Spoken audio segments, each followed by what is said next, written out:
Hello friends, welcome back.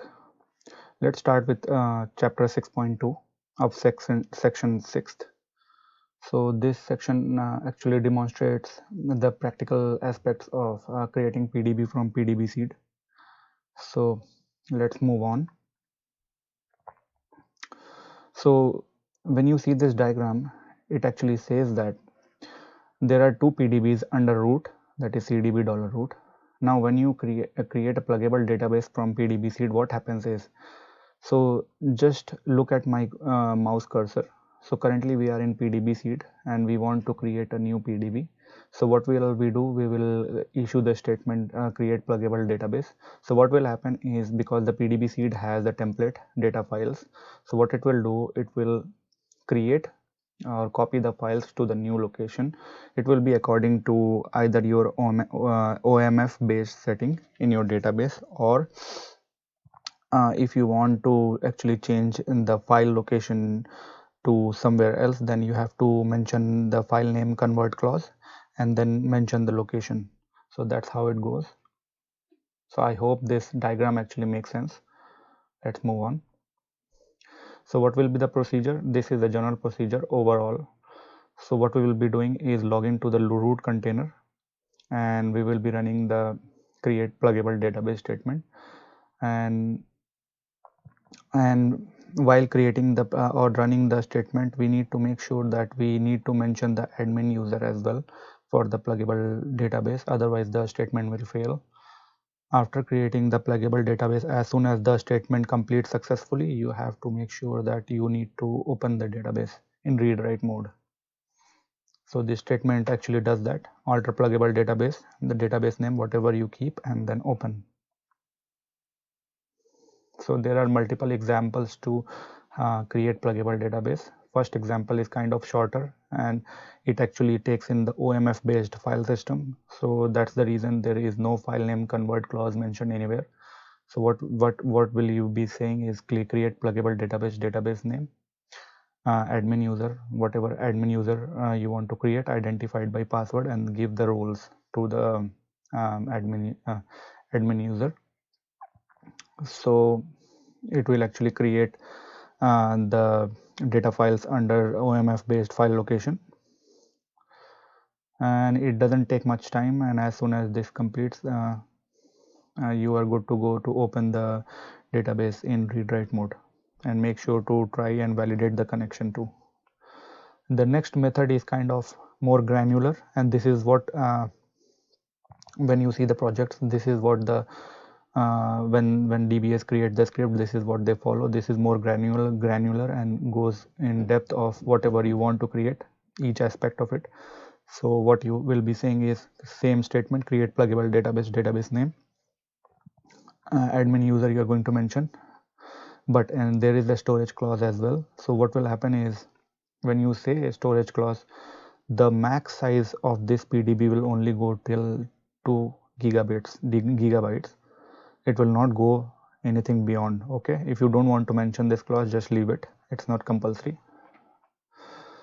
And if you want to create default table space, so this default space, this default table space is the table space. So when you have must have seen, when you create, you might have created a user in non CDB database, and you will say create user and whatever username, right, identified by password, and you don't give default table space name, it will be automatically assigned user table space, right?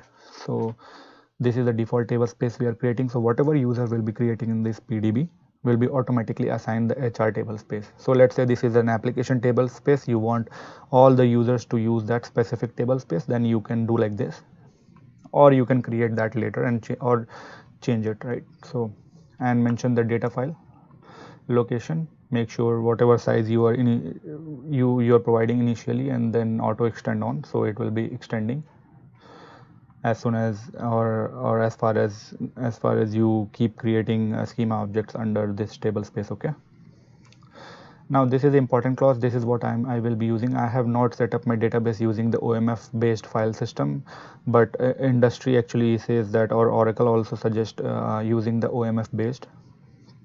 but I am currently using file name convert. You guys can actually set up your OMF.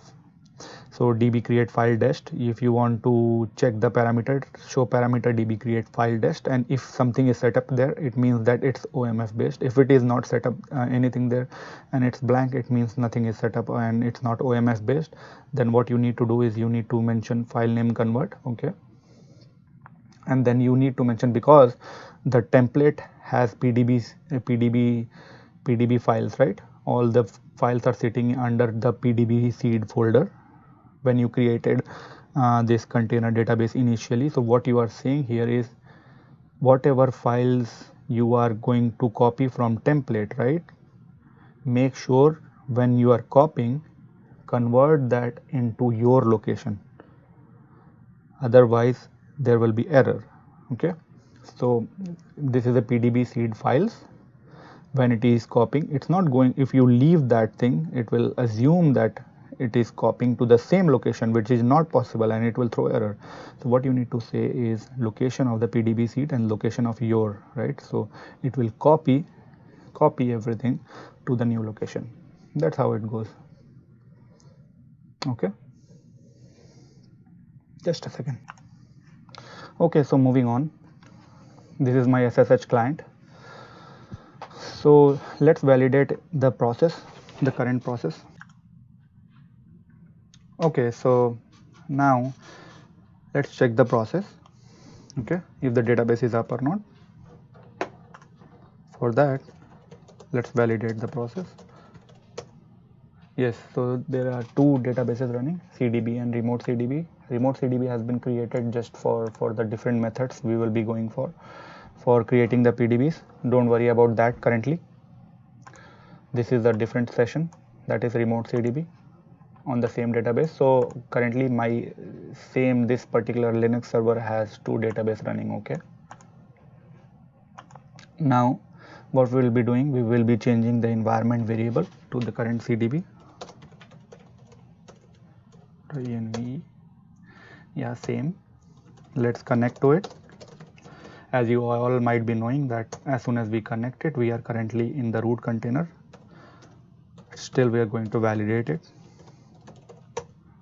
Okay, now, so first of all, what we need to do is, because we will be using the file name convert clause and we are not using the OMF based file system or OMF based clause, so let's create the folder first where we will be transferring or copying the file from the pdbc to the location itself. You saw that in the diagram, right? So let's create that. I will be creating my, or I will be copying my files from pdbc to this location, mkdir -p. Let's create the parent folder.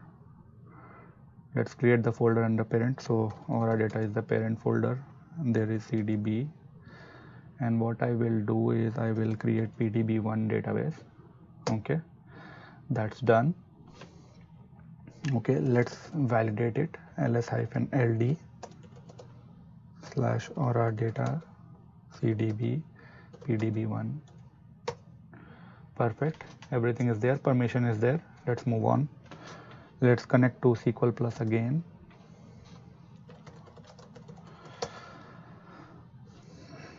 Now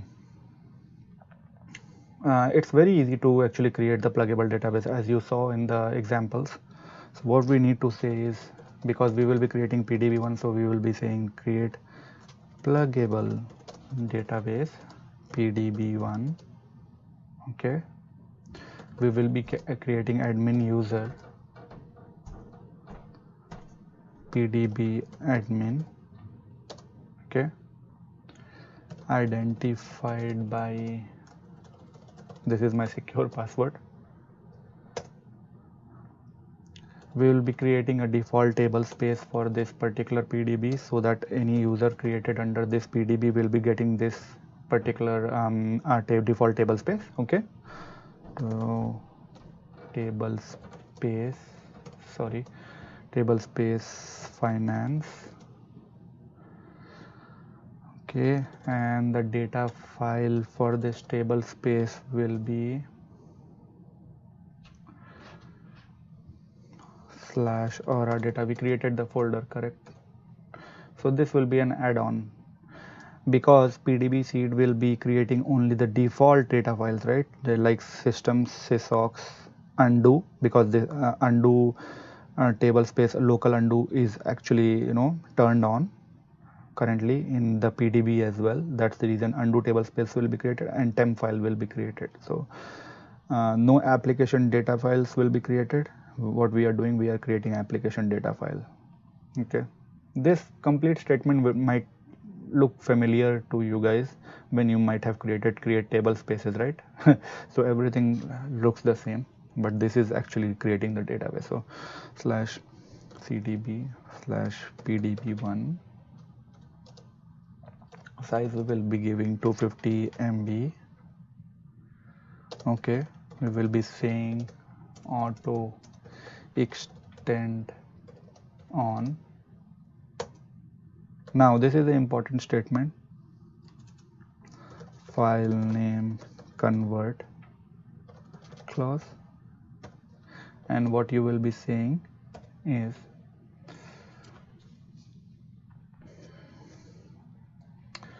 actually we did not validate the location of that file, right? So we will be validating it,